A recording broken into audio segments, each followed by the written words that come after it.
நெல்லை மாவட்டம் மேற்கு தொடர்ச்சி மலைப்பகுதியில் அமைந்துள்ள பொதிகையடி, பாபநாசம், அணவன் குடியிருப்பு போன்ற மலை கிராமங்களிலிருந்து 5500 ஏக்கர் பரப்பளவில் பயிரிடப்பட்ட கரும்புகளை வெட்டி 10 கரும்புகள் மற்றும் 25 கரும்புகள் கொண்ட கட்டுகளாக தரம் பிரிக்கப்பட்டு விற்பனைக்காக வணிகர்கள் வாங்கி செல்கின்றனர். கடந்த ஆண்டு ஒரு முழு கரும்பின் விலை 15 ரூபாய் முதல் 25 வரை மட்டுமே விற்பனை செய்யப்பட்டது.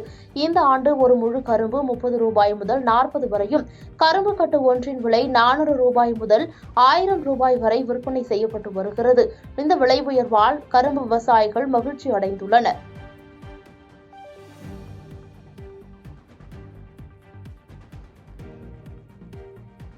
பாதகம் செய்பவரை கண்டால் நாம் பயங்கொள்ளலாகாது பாப்பா, மோதி மிதித்து விடு பாப்பா, அவர் முகத்தில் உமிழ்ந்து விடு பாப்பா.